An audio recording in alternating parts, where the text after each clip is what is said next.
Nós tivemos um boom de influenciadores milionários, misturando Jesus com dinheiro. Você desmanchar uma relação por rede social, estão admitindo que isso é possível, mas a gente está camuflando uma falta de humanidade nas relações. O cargo mais elevado que alguém pode atingir na vida é ser um ser humano. Eu falei, você acha que você fez certo? Fez, e daí? Eu falei, o quê? Eu peguei aquele homem e tirei lá de dentro.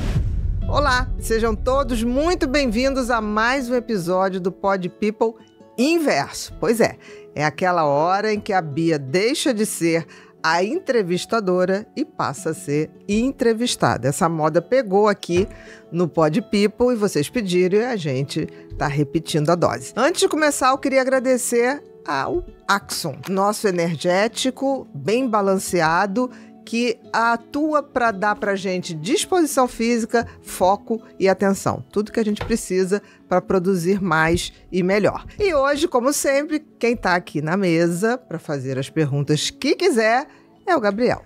Tudo bom, Gabi? Tudo bom, Bia. Vocês estão tomando gosto disso, né? Não. Mas vamos lá, né? É divertido estar aqui. É divertido. Vamos lá. O povo quer, a gente entrega. De acordo com o meu psiquiatra, eu tenho que estar fazendo atividades mais sociais, né? Então é quase com atividade de choque, né? É um treinamento. Mas há responsabilidade, né? Logo, quem que tem que entrevistar? Não, mas tá indo bem, Gabriel. Você é uma boa professora. Coragem.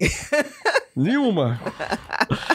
Bia, então, a gente estava vendo esses dias aquele fenômeno que ficou muito famoso na internet. Eu vou falar errado, porque às vezes eu falo nós vai, né? Então não tem problema. Gen Z Stern. Você já ouviu falar? Stern. Gen Z Stern. Você já ouviu falar disso? Se escreve G-E-N, de geração, Z, que é o Z, da geração Z, Stern, que é olhar.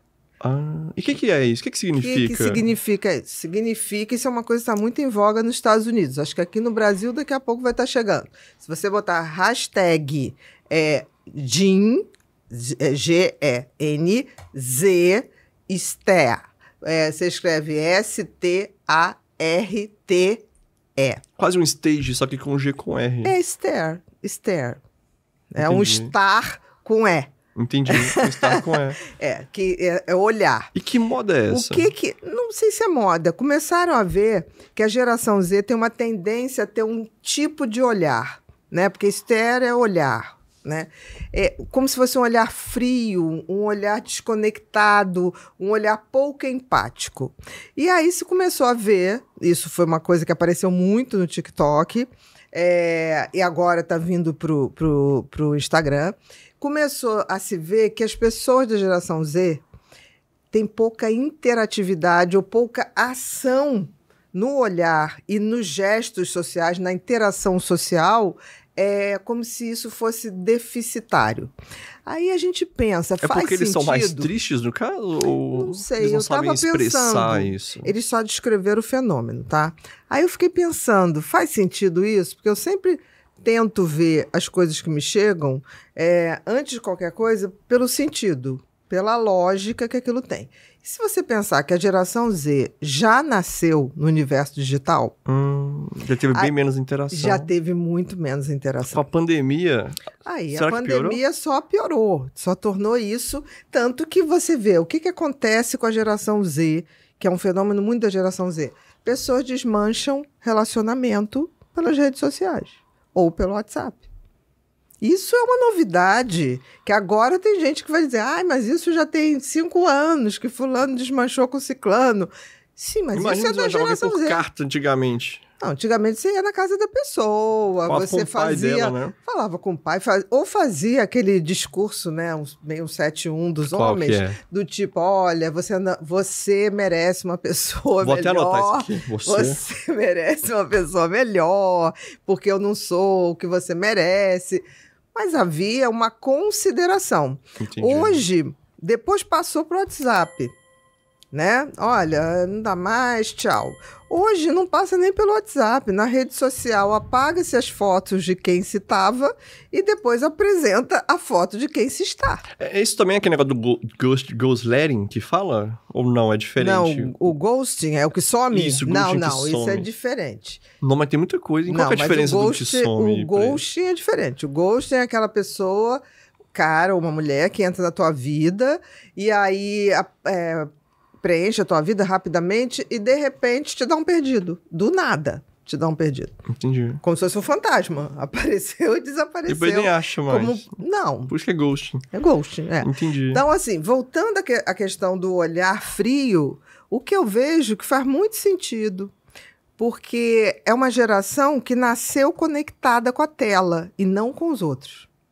E uma geração que tem pais que ainda não são adaptados totalmente ao universo digital. Então, os pais da geração Z ainda pegaram a vida analógica. Então, eles não entendem muito. Pegaram o tete-a-tete. Pegaram o tete-a-tete, a conversa, essa coisa de você... ir para você sair com os amigos para paquerar, você fazer interação. Isso é a essência da socialização humana. Nós literalmente precisamos do outro para sermos humanos.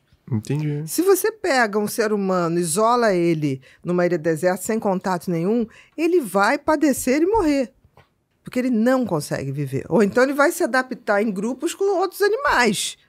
Mas ele vai perder sozinho, grande parte da sua humanidade. Até naquele filme do Tom Hanks, né? Ele achou o Wilson. Não dá pra viver sozinho. Exatamente.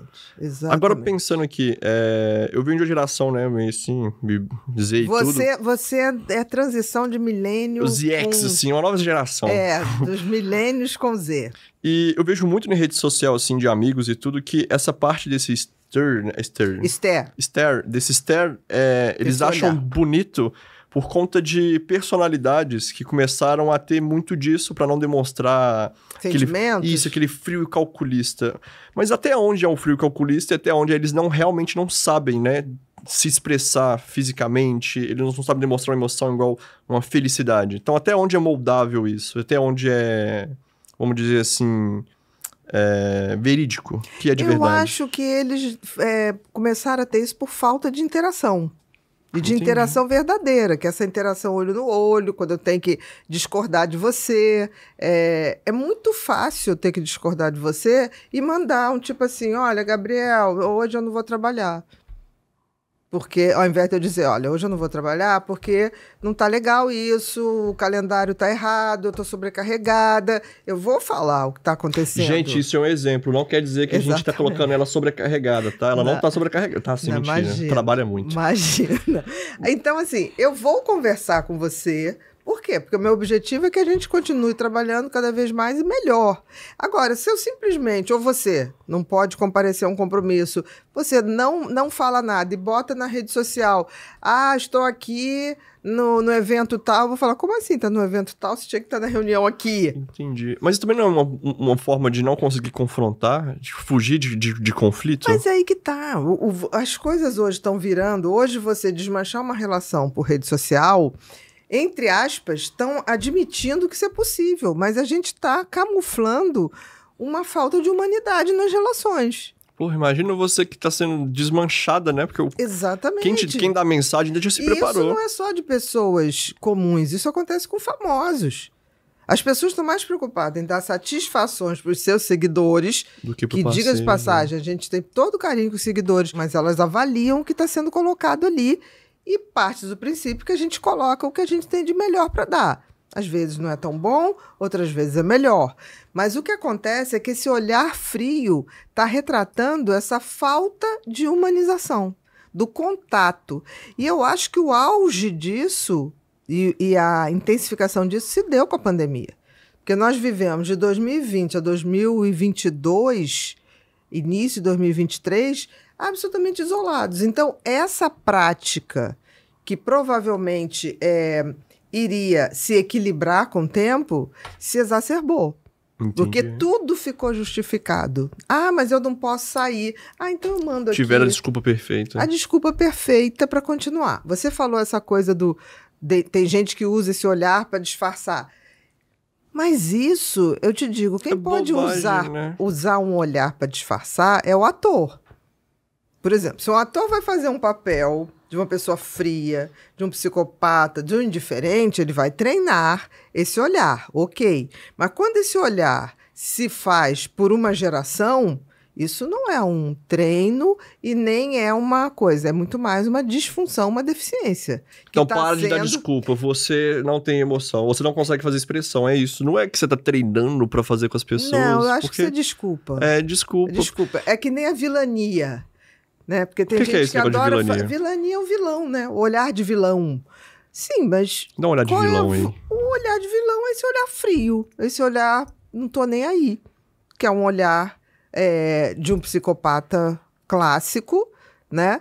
Ou não, depende do grau de disfarce que ele tem. Se ele for bom, ele não dá o olhar. Se ele for muito bom, não. Mas se ele for muito grave, você vê... Por exemplo, ele não consegue nem disfarçar, né? Não tem crimes que o delegado fala assim na delegacia. Eu fiquei impressionada. A pessoa falou o que fez, matou, estuprou e não se abalou com nada. Verdade. Muitos delegados fazem. Isso a gente vê em psicopatas muito graves, né? Então, existe isso. Agora, dizer que eles estão treinando esse olhar, para quê?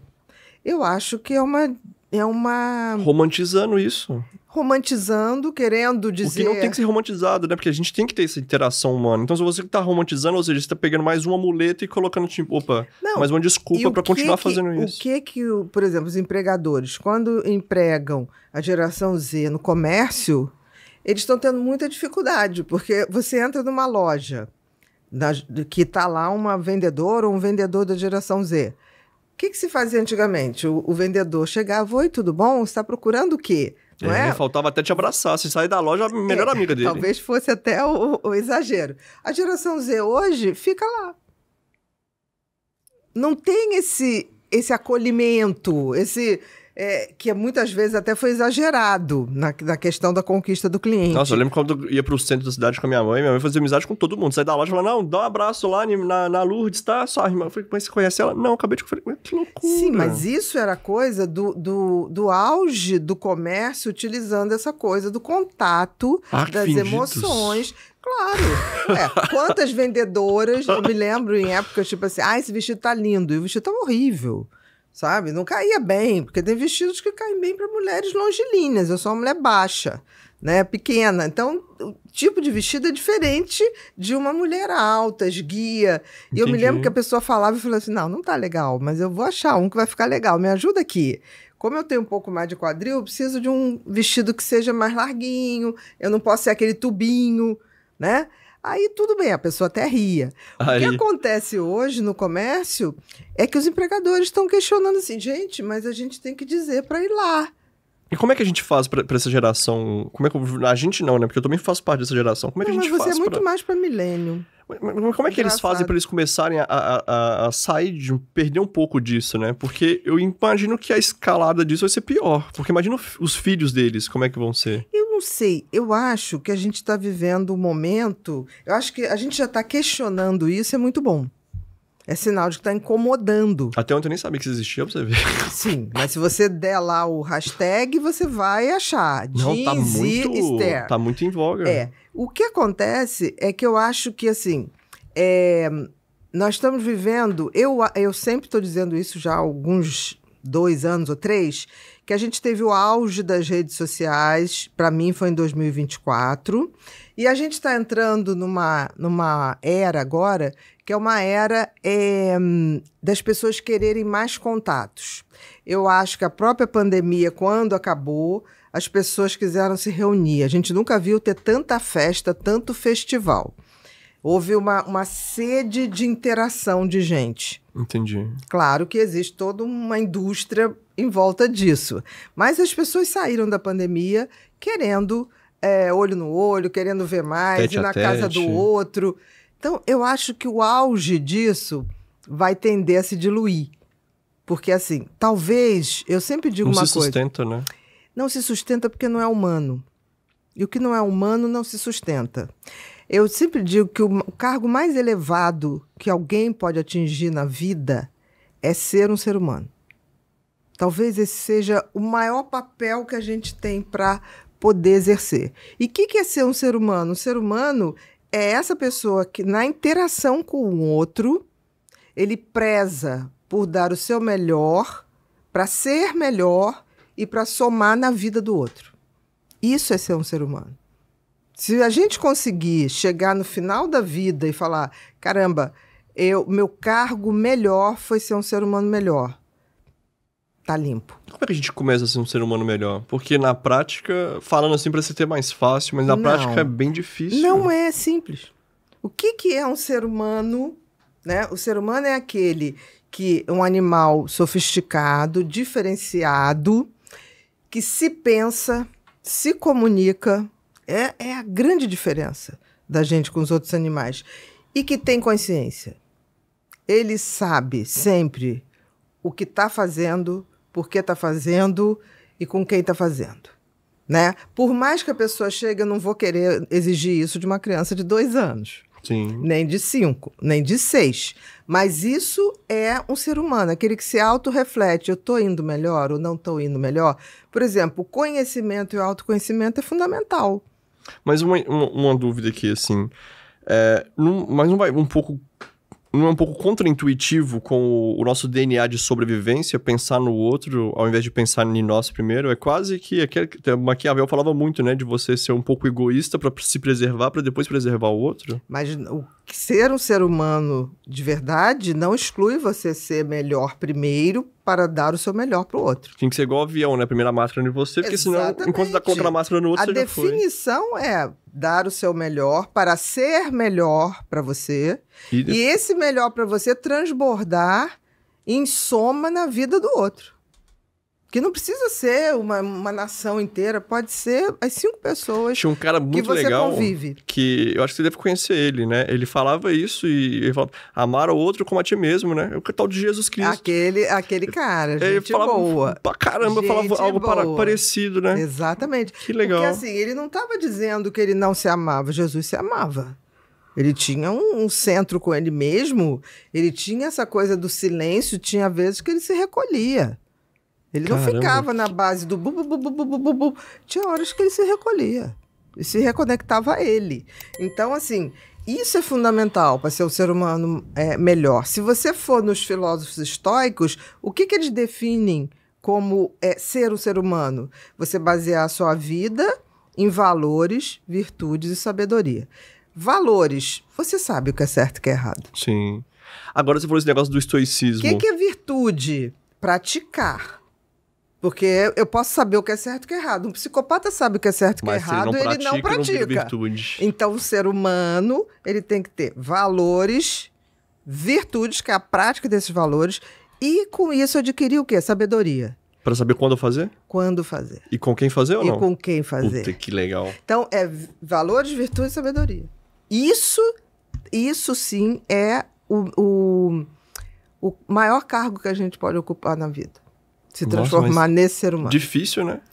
Eu não acho difícil, não. Nossa, eu acho difícil. Porque hoje em dia, pra gente saber com quem a gente vai fazer, com quem a gente vai aplicar essa virtude... Isso é sabedoria. Então, muito...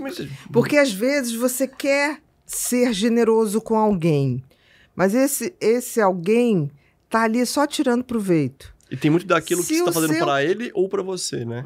Mas se o seu coração... Eu muitas vezes vi pessoas armando pra mim, mesmo assim eu não deixei de ser generosa. Mas aí você vai dizer, mas você sabia? Sabia. E por que você fez? Porque eu não me traí. A culpa não é sua. Não foi por causa do outro. O que o outro faz é uma conta que ele vai acertar. Agora, o que eu faço com a minha consciência é outra história. Não, e isso é muito legal, porque igual você falou do estoicismo agora, e é verdade. Se você for olhar na internet, tem muita gente pregando, né, o ser estoico, aplicar o estoicismo. E pode ser que essa geração também do Stern... Do Ster. Até o final frio. Eu consigo falar. Do olhar frio. Até o final eu vou falar Ster. Põe acento, Estela. Põe acento. Ster. Até o final eu falo da Ster. Eles podem estar usando disso também como muito de tipo assim, eu estou aplicando o estoicismo. Na verdade, não, né? Porque se você for olhar, hoje em dia o estoicismo ele é difundido de uma forma muito rasa. A gente tem que ter muito cuidado, porque nas redes sociais hoje, o que você mais vê é a gente falando frase bonita. E aplicar a frase é outra coisa. Mas aplicar a frase é totalmente diferente. Então, assim, cuidado com essas pessoas que falam muito, muito, muito bonito, mas a gente está vendo que não é isso. Porque logo ali, por exemplo, no auge, e a gente está vivendo esse auge hoje vamos dizer, de estar descoberta disso. Nós tivemos um boom de influenciadores milionários. E isso há 3 anos atrás ficava estranho, né? Porque eu me lembro que... Na verdade, é estranho pra mim até hoje. Não, mas isso a gente sabe hoje, que são jogos ilegais que a pessoa ganha pro outro perder. Ok. Porque eu me lembro que há 3, 4 anos, 5 anos atrás, alguém falava assim, nossa, você tem Instagram? Ah, você tá com quase 1 milhão. Ih, deve estar milionário. Eu falei, gente, Instagram não monetiza? Eu não entendi aquilo. Acredite, gente. Essa mulher me perguntava todos os dias por que nós não éramos milionários, a gente tinha 4 milhões de seguidores. Mentira. Descobrimos que era as bets. Não era, porque assim, não monetiza. Não monetiza. Quem tá no Instagram, que tenha 20 milhões de seguidores, não monetiza. Agora, as pessoas botavam, eu fiquei milionário. Eu chegava às vezes e falava, fulano, com um avião. Aí a pessoa, não, porque ele tá bombando no Instagram, eu olhava Tô trabalhando 24 horas em 3 programas diferentes. Eu ainda atendia no consultório, então eu falei, gente, é palestra, podcast. Não, e tava sempre devendo, né? Porque você paga os impostos, paga os funcionários, quase não sobra. E aí eu falei assim, gente, mas como é que pode avião, não sei o que lá. Não, isso aí é tudo propaganda, não sei o quê. E a gente sabe que até quando você fecha uma parceria na qual você acredita com o produto, você não ganha isso tudo. Não.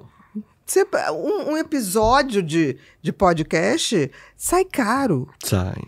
Sabe? Então, assim, as pessoas têm uma noção totalmente distorcida. E eu falava, gente, isso não vem de Instagram. O que tá acontecendo? O que tá acontecendo? Isso? Hoje a gente tá vendo. Hoje mesmo, eu acho que de manhã teve uma operação da Polícia Federal prendendo 14 influenciadores. Caramba. Tenho quase certeza. 14 influenciadores metidos em jogos ilegais. Não estou falando daqueles jogos legalizados pelo governo, que mesmo assim traz dependência. Mas não, vamos botar a coisa aí ilegal. Porque a Polícia Federal não entrou na casa deles à toa, porque eles estão jogando um jogo ou estão fazendo publicidade de um jogo que é legalizado, tá? As bets da vida. Foi porque era jogo ilegal. Então, assim, aí você entende porque o cara aparece com uma Ferrari, porque que o cara aparece... Como é o nome daquela outra? Se eu falar aqui, eles vão saber quem que é. Que compete com a Lamborghini. Verde, opa, corta essa parte. Que compete, né, com a Ferrari. Lamborghini, Mustang. Aí você fala assim, gente, onde que eles estão pescando? Porque eu vou lá, porque não tem condição, não. Esse peixe não chega aqui. E aí você vê que são coisas sem valores. E esses mesmos influenciadores, há 5 anos atrás, estavam lá. Não, acredite em Jesus. Misturando Jesus com dinheiro, misturando força de vontade. Agora já virou um lé com crack. Então, assim, muito cuidado. Eu já vi muita gente botar a Bíblia na mão sem nunca ter aberto a Bíblia. Pelo contrário, botava no sovaco, submetia a Bíblia a esse trauma, né? De calor, de umidade, e nunca abriu uma Bíblia. Ou se abriu, decorou um troço lá e saiu reproduzindo. Então a gente tem que ter muito cuidado. Sempre tem Gênesis, aí fala. Aí Gênesis, tem Apocalipse, tem João, tem Paulo. Pedro, nossa, Mateus. O que eu acho muito legal, mas se aquilo for prática... Então, como é que a gente faz isso virar virtude, né? Porque igual praticar o ser humano, porque igual você fala, ser humano todo mundo pode ser. Agora você nasce humano. Agora aplicar o ser que é o difícil. É difícil. Mas como é que a gente faz pra entender quando aplicar essa virtude, quando nos cabe aplicar ela e quando nos cabe esperar um pouquinho, ter um pouco mais de sabedoria e aplicar ela? A sabedoria você não espera ter, você vai adquirindo. Um belo dia, você se vê numa atitude que você faria uma besteira ou impulsivo, você fala... Dava na cara daquela mulher semana passada. Hoje em dia, não. Hoje em dia você fala assim, putz, que bom que eu respirei. Deu tempo de respirar e pensar. Sabedoria é isso. Quando o pensamento, então, para ser formado, ele leva frações de segundos. Mas frações, milionésimos de segundo. Se você consegue, entre pensar e agir... dar uma paradinha e falar, o que isso vai me dar? O que eu vou lidar com essa culpa? Você consegue fazer o certo. Teve até uma coisa legal que você falou uma vez, que é aquela coisa do pensamento intrusivo, né? De você pensar e falar, opa, eu não sou assim. Pensamento intrusivo e negativo, né? Isso. Será que muito disso vem com a sabedoria também? De falar assim, opa, peraí, eu tenho que respirar antes de fazer qualquer coisa? Olha, eu posso dizer, quando eu era mais jovem, isso eu deixei para muitos pacientes, que eu tratava muitos pacientes que nem eu, né? Com transtorno de déficit de atenção. E a gente é impulsivo. E eu já fui muito impulsivo. Isso não é desculpa, tá, gente? Não, mas eu TDAH vou dizer... tem tratamento. Tem tratamento e a gente melhora. Inclusive tem um curso, você vai clicar no link aqui embaixo para você saber um pouco mais sobre TDAH. Pois é, que tá ali tudo que a gente foi angariando esses anos todos e dividir isso. E eu me lembro que teve uma época que eu falei, como é que eu vou fazer para não agir impulsivamente? E eu comecei a fazer uma tática, que era a tática de qualquer lugar, numa reunião, a pessoa podia falar a maior besteira que fosse e falar a maior barbaridade para mim. Se viesse uma sensação de raiva, eu falava, só um instantinho que eu tô morrendo de vontade de ir ao banheiro, tenho que fazer um xixi, rapidinho eu volto. Isso foi tão mágico, e ensinei isso para vários pacientes. Meu Deus, você vai no banheiro a cada 4 vezes por uma reunião, agora eu já sei que você quer mandar todo mundo pra casa do caixa-prego. Mas o que acontece? Primeiro, na hora que alguém te faz algo que te provoca uma raiva instintiva, ou um projeto de raiva, o cérebro como um todo descarrega noradrenalina, que vai acionar a adrenalina no corpo, tá? O coração começa a bater um pouquinho mais, a respiração fica mais curta. Se você pensar que isso faz com que, se eu for fazer xixi, eu diminuo a quantidade de noradrenalina e adrenalina rodando... Caramba, isso é pura sabedoria. Na periferia, no meu sangue, eu vou diminuir o efeito dessa descarga. Por isso que eu tô sempre bebendo água. Para ter sempre xixi, para modular essa quantidade de adrenalina. Então nem sempre é desculpa, é porque realmente porque faz bem de saudável. qualquer maneira. Faz bem pro coração, faz bem pro seu nervoso, faz bem. Água faz bem. Então, na hora que você vai ao banheiro e já estando durante a reunião tomando sua aguinha, você já está deixando ali uma parte da adrenalina que pode estar te tornando impulso e não tendo a reflexão. Entendi. Então, eu tiro o excesso da adrenalina, aciono meu lobo frontal, dou uma respirada funda, aquela respirada de oxigenação, porque eu melhoro. Nossa, meu mas lobo é muita frontal. informação. Não, mas é muito rápido. Mas o TDAH consegue fazer isso? Consegue. Aí eu respiro, tô lá fazendo meu xixi, fico pensando, vamos lá. Fulano disse isso, tá. Vamos ouvir mais um pouquinho? Antes de eu mandar ele catar coquinho. Não, nunca tive esse problema, assim, aí você vai vendo, não, vamos esperar. Você já monta um raciocínio do que você quer, do que você tá ali. E é simples, se de todo o que você deseja, o que você acredita, não é possível realizar naquela reunião, você não faz parte daquele projeto. Caramba, que legal. É muito mais simples. Como que você começou a pensar nisso? Porque isso é uma coisa muito... Porque assim, tive momentos de impulsividade na minha vida que não foram bons. Que não me trouxeram nada positivo. Então eu falei, peraí, gente, eu sou um ser pensante. Aqui não é super pop, mas dá uma palhinha. Como é que você já fez assim? Só pra saber esse momento difuso. Porque eu vou dar desculpa depois. Até a doutora que uma vez, ela fez isso, eu também. Sim, eu com 22 anos, sei lá. Não me lembro exatamente o ano. Eu estava saindo de um plantão no IPUB, no Instituto de Psiquiatria da Federal, onde eu fazia residência, e eu morava no bairro Peixoto, que é um bairro dentro de Copacabana. Aí eu estava na Toneleiros, indo assim, dando carona para um amigo muito querido. Eu falei, dorme lá em casa, você quer ir? Vou dormir mesmo, porque ele morava em Santa Teresa, estava chovendo. Aí eu estava ali na Toneleiros, que é uma rua, uma das principais de Copacabana, por dentro. Ela é aquela paralela, assim. Nossa Senhora de Copacabana, Figueiredo, Nossa Senhora de Copacabana, Toneleiros. Atlântica, Nossa Senhora de Copacabana, Toneleiros. As outras são transversais. Aí eu dei seta para entrar para onde eu tinha que entrar, para ir Aqui no Rio não pode dar seta. Pro meu bairro Peixoto, mas eu sempre fui certinha Aprendi com da isso. pior forma. Dei a seta, eu estava na direita, o ônibus estava na esquerda e eu ia para a direita. O cara simplesmente me fechou, passou, bum, e arranhou meu carro na frente. E parou o trânsito. Eu, de cara, eu me lembro que esse amigo falou assim, calma, Calma, Biazinha. Ele já te conhecia. Calma. Olha o tamanho do ônibus, olha o tamanho. Eu tinha um chevetinho branco, eu me lembro. Eu saí daquele carro, aquele dia, eu já tinha feito tanta coisa aquele dia. Sabe quando você tá cansada? Eu falei, eu quero chegar em casa, tomar um banho, quero tomar um banho, descansar, quero a paz.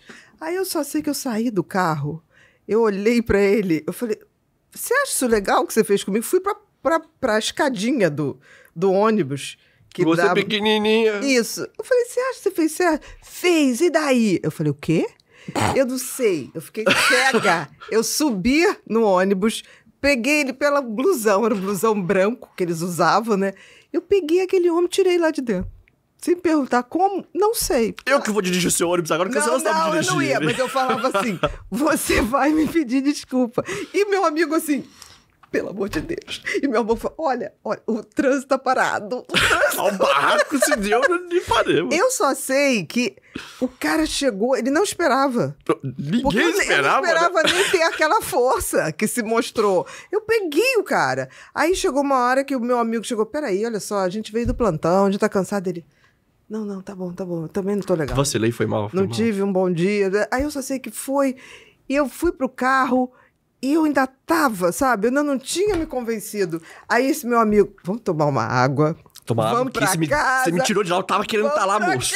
Vamos pra casa. E eu sei que depois eu falei assim, pô, Dari, obrigada. Se eu tivesse sozinha ali hoje... Eu não sei o que tinha acontecido. Tinha até um batalhão perto ali. Eu não sei o que tinha acontecido. Era inútil, né? Porque, assim, o cara também deve ser um saco ser motorista de ônibus. O calor do Rio de Janeiro. Gente reclamando. O tempo todo. Aí eu só sei que eu parei e falei assim, cara, não quero mais isso pra mim. E aí eu vi que se eu pudesse pensar, e naquele momento, quem foi o meu grilo falante foi o Dario. Fundamento do Dario. Calma. Aí eu falei, e se eu criar o grilo falante? Porque aí eu vou resolver o caso da minha impulsividade sem necessariamente precisar de alguém para isso. Caramba, que legal. Olha como é que a dificuldade, né, molda a gente. Sim, eu digo que as melhores transformações acontecem quando a necessidade se faz. A humanidade não seria nada sem desafio. Nada. Caramba, que legal. Uma vacina surgiu na Covid por necessidade. Você acha que surgiria essa vacina se fosse uma coisa endêmica, não epidêmica? Endêmica é aquela coisa que está ali. Para surgir uma vacina de uma coisa endêmica, leva-se anos, 20 anos, 30 anos. Por quê? Porque é uma coisa que está localizada, o mercado não é tão grande. Quando surgiu as mortes no Covid acelerando. Eles tinham que fazer alguma coisa. E foi aí que... Por que se fez? Foi um que descobriu? Não. Foram todos os cientistas que se botaram. Olha, eu descobri isso. Isso leva a humanidade a colaboração. Como é que a gente ganhou dos Neandertais? Não foi na força, porque como Bia e o motorista do ônibus, o motorista ganharia dela. Com certeza. Mas ela foi muito boa, né? Ele foi generoso, esse motorista. Foi muito generoso. Teve uma outra vez também... uma outra vez que eu larguei o plantão. Gente, esse negócio de plantão dá problema, né? Vamos diminuir o plantão dos médicos aí. Não, mas eu larguei o plantão por uma coisa lógica. Não larguei. Eu ameacei de largar. Uhum. A sorte é que o diretor do hospital era um cara muito bacana, ele entendeu o que eu estava falando. Eu estava numa sexta-feira, final de tarde, devia ser umas 17 horas. Aí chegou uma ambulância no Instituto de Psiquiatria, que era do lado do Pinel, com uma mulher em franca psicose. Vendo coisas, escutando vozes. E eu fui fazer a ficha, eu olhei, eu falei, ela tá barrigudinha. Aí eu fui examinar. Ela tava praticamente, já tinha dilatação. Dilatação, quando você toca o útero, se tem dilatação, significa que o parto vai ocorrer nas próximas horas. E o menino quer ir embora. E aí eu falei assim, olha só, nós não temos estrutura nenhuma aqui para receber. O que a gente pode fazer é mandar para o hospital geral e a gente orientar as medicações que podem ser feitas. Sim. Mas não tem como. O parto tem que ser O parto vai acontecer no máximo em 8 horas. Aí alguém falou assim, não, mas isso aí, não sei o que, foi um pedido do diretor. Eu falei, gente, mas não tem como. Porque se essa criança nasce, a probabilidade dessa criança nascer necessitando de uma UTI neonatal é muito grande. O que eu fiz? Ainda mais a mãe em psicose. A mãe em plena psicose. Eu olhei aquilo e falei assim, meu Deus. Aí fui no regulamento do plantão e tava lá. Se você tiver que abandonar, você tem que passar a chave do plantão, por não concordar, seja o que for, para alguém superior. A única pessoa superior que tinha ali, naquele dia, era o diretor do hospital, que por acaso estava, sexta-feira à tarde. Não sei se ele deu sorte ou azar. Não sei, ele é um cara muito legal. Um cara muito legal, já não tá entre nós, o Rafael, um cara querido, muito querido. Subi, deixei a ambulância parada lá, falei, olha, não dispensa, não dê entrada, porque eu vou ver isso. Aí cheguei lá, peguei a chave, entrei, falei, Rafael, posso entrar? Pode, Beazinha, vem conversar. Eu falei, não é bem assim. Aí eu fui e deixei a chave. Ele só falou, sexta-feira tá boa, isso? Rafael? Bom, pois é, vai melhorar agora. Aí ele falou, o que foi? Eu falei assim, não, porque ela vai ter neném. Não, Bia, mas isso aí foi um pedido de não sei quem. Eu falei, eu entendo. Eu acho até que ela tem um caso psiquiátrico grave, só que vai nascer um neném. O que é prioridade, gente? Então, assim que ela parir lá, a gente traz pra cá. Agora, essa criança vai precisar de neonatal. Ou então nós vamos lá, fazemos uma junto. parceria. Não, mas não pode. Eu falei, então, Rafael, ó. Ele falou, eu nunca fiz um parto. Eu falei, eu já fiz, mas esse eu não quero arriscar. Porque tem todas as chances de ter sofrimento fetal. Caramba, cara. Aí eu só sei que a gente conversou, o Rafael era um fofo, eu era jovem demais, e ele já tinha sabedoria. E chegou, peraí, Beazinha, vamos ver aqui, porque eu também não vou saber fazer isso. Eu falei, e eu tô te falando que vai dar M. Aí ele, não, vamos fazer o seguinte, então vamos ver se a gente consegue transferir aqui pro Hospital Rocha Maia, que é em frente, na mesma rua. E aí você dá uma passadinha lá, eu falei, com todo prazer, não tem problema nenhum. Me deixa, qualquer coisa que aconteça aqui, eu atravesso a rua. Uhum. Se você me liberar, eu posso fazer isso. Aí fizemos, deu tudo certo, o neném nasceu, precisou ir para neonatal. Nós fizemos medicação lá, mas isso não se comunicava. Agora, uma coisa... Então, um pedido... Não sei, nem perguntei de que era o pedido. Nem é bom perguntar, nem às é bom, vezes, né? Porque assim, não interferia no que a gente tinha que fazer com o paciente, entendeu? Olha o profissionalismo aí, né? Mas isso foi um impulso. Eu acho que se o Rafael não estivesse ali naquele momento, se não fosse um cara tão querido e já com... Vivido, né? E ele, peraí, vamos... Então me dá uma luz. O que a gente pode fazer? Aí quando ele falou o que a gente pode fazer, eu começo aquele negócio. Pego uma canetinha, um papelzinho e começo a compor meu raciocínio. E fizemos. Mas eu penso, assim, que se não fosse ele, eu teria que ter pensado mais. Hoje eu faria totalmente diferente. Hoje ligaria já para o hospital, olha, tá acontecendo isso, o que a gente pode fazer? Mas é o que você acabou de falar. Como a é que pensa nisso naquela época, né? Mas a sabedoria... Eu só ia pensar nele na cena, a mulher morrendo, meu Deus. Mas a sabedoria vem exatamente quando você vai tendo os desafios, de crise, né? As crises, você vai vendo. Eu resolvi esse problema, eu podia ter feito melhor? Como eu podia ter feito melhor dentro da minha humanidade? Então, mas aí como é que a gente consegue... Porque ir embora também e deixar aquele plantão, eu não estava sendo humana com aquela mulher, nem com aquele bebê. Se com você lá, as chances deles eram ruins, sem você lá, não tinha chance nenhuma. Não, imagina. Rafael sabia nem fazer parto. Mal assinava no negócio. Tadinho, Rafael. Não, ele era bom psiquiatra, excelente psiquiatra, ótimo gestor, mas ele nunca tinha feito parto, de fato. Então... Mas como que a gente consegue colocar isso de uma forma que não vira um perfeccionismo nosso de querer tirar o melhor em cada fase de tudo também? Porque às vezes... Porque assim, você tem que... O perfeccionismo é uma ilusão e um peso. Porque assim, somos seres humanos, somos falíveis.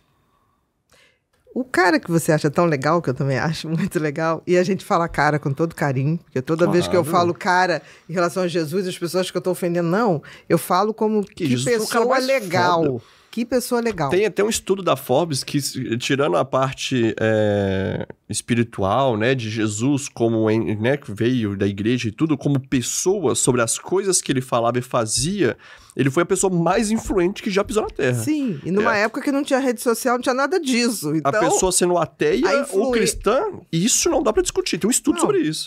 Todas as religiões ainda assim consideram Jesus uma pessoa que marcou. Então, assim, se a gente for pensar, Jesus também teve seus momentos de raiva, né? Quando ele chega lá no templo e tá tendo aquele comércio todo ali, ele se revolta, ele tem raiva. Como nós não vamos ter? Agora pensa você, ele pensa assim, eu podia quebrar isso tudo aqui, mas não vou quebrar, deixa eu dar uma caminhada, eu vou caminhar primeiro. Ele até quebrou algumas coisas, mas sem jamais atingir ninguém. A raiva dele foi uma indignação, que a raiva serve para coisa boa. A raiva, quando nos dá indignação de coisas injustas, é muito boa. Um ótimo combustível, né? A raiva, quando te dá força para você, por exemplo, praticar um esporte, para você se desafiar, é uma coisa boa. A raiva não é boa quando você mira para agredir ou para fazer o outro sofrer. Para fazer o mal, né? Para fazer o mal. Agora, uma dúvida que eu tô pensando aqui. Esse pessoal, né? Da geração Z, da minha geração, sim. Você é milênio. Eu tô te falando que você tem muito mais características de milênio. Quando eles vão... Como é que eles lidariam com a situação dessa, igual no trânsito, né? Que você não pode ficar com Olha, a geração Z não lidaria muito porque nem dirige. A maioria da geração Z não dirige. E como é que eles lidam com as diferenças na vida? Porque eu acho que nem tudo é só... Eu acho que a geração Z tá fazendo uma coisa até muito interessante. Eu acho uma geração interessante. Por exemplo, eles já estão tirando o álcool da vida deles. Então, aí eu acho que uma parte da geração Z é bacana e tem uma parte que... Eu acho que, por exemplo, a mesma parte que tira o álcool, que vai para os cafés, vai pra network, não é a geração que fica com esse Sterling, né? Com a Esther. Porque não combinaria. Como é que você vai ser sociável sendo Esther? Eu acho até que tem. Porque, olha só, se a gente sabe que a humanização, a socialização depende do contato, se essa foi uma geração mais prejudicada no contato social, é claro que essa socialização está prejudicada. Entendi. Mas não então... tem como, é uma prática. Como é que eu me socializo? É tão importante eu me dar até com quem eu discordo, de forma respeitosa, de forma generosa, porque na hora que eu discordo de você, você pode me apresentar coisas que eu vou falar, eu entendo seu ponto de vista e acho até que tem uma parte aí que vai ser muito bacana para mim.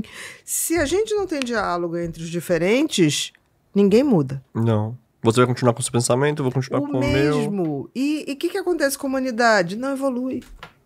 É o que a gente está acontecendo hoje. Num mundo polarizado, perdemos todos.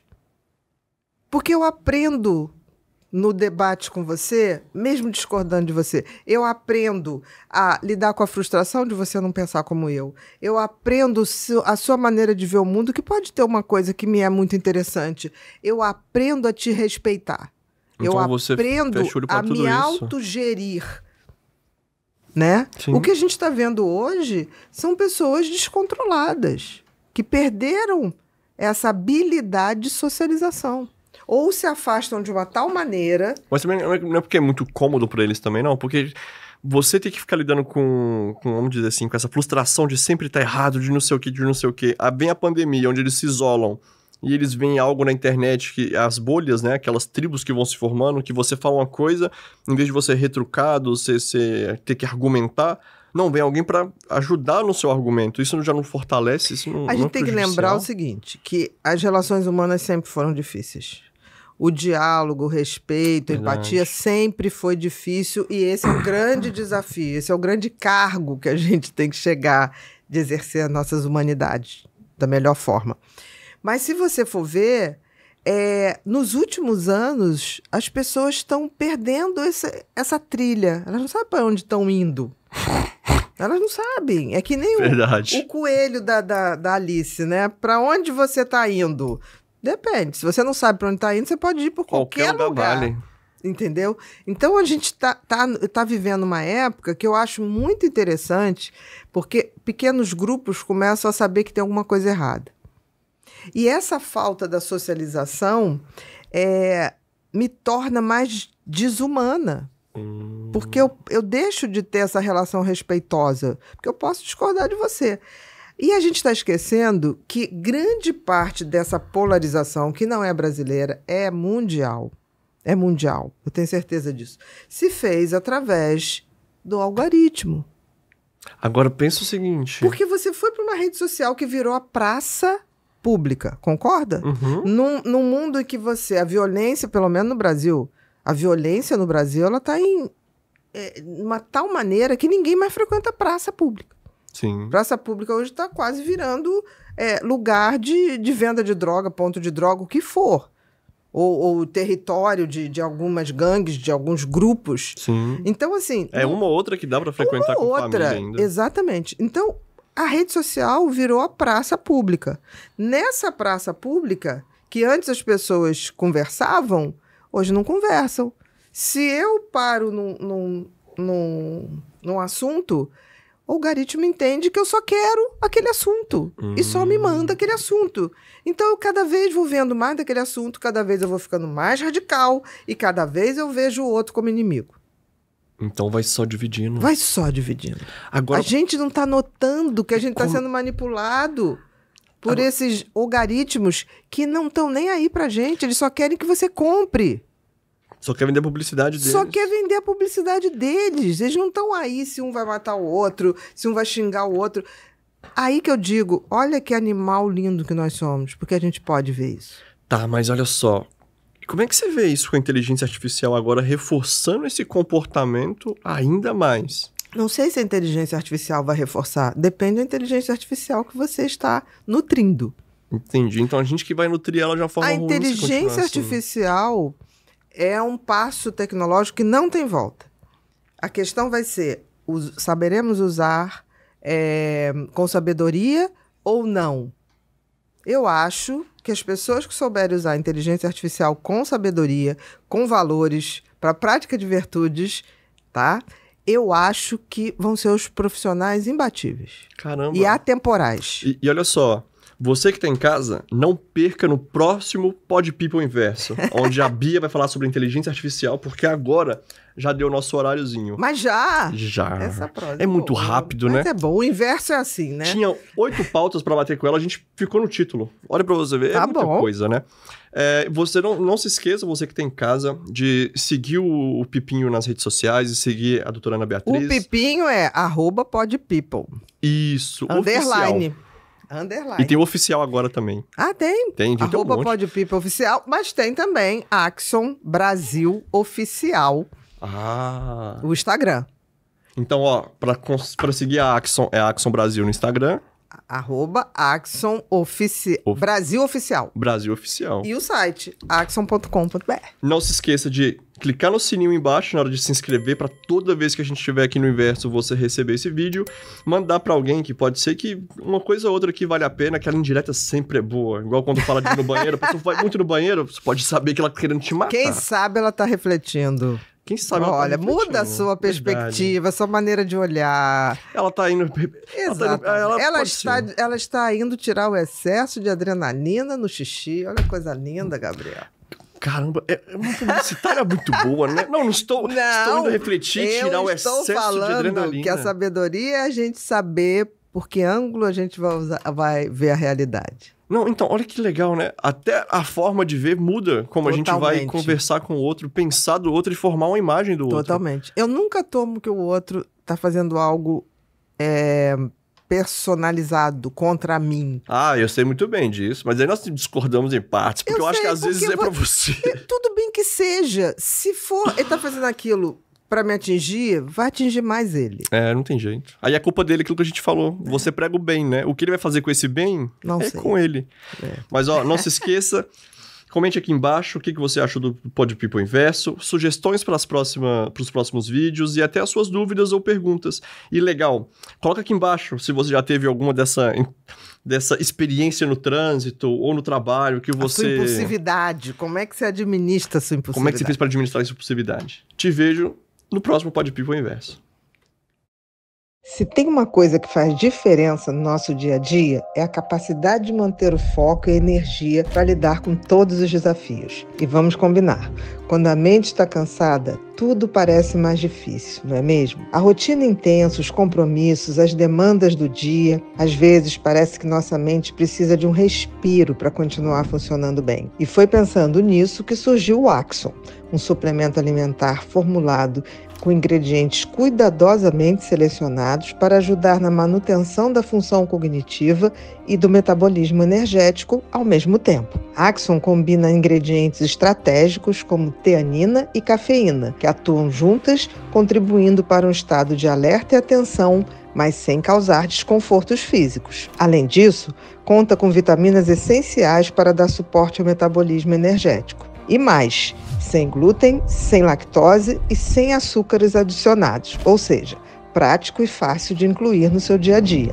Se você sente que precisa de um impulso extra para manter o ritmo sem perder o foco, Axon pode ser uma ótima opção para complementar a sua rotina. Agora anota aí, PodPeople15. Você digita no carrinho e o desconto entra na hora. E o link também direto que está aqui na descrição desse episódio. Você também pode acessar o site axon.com.br, conferir todos os ingredientes e aproveitar a oportunidade enquanto a promoção está ativa. E não esquece também de seguir no Instagram, @AxonBrasilOficial.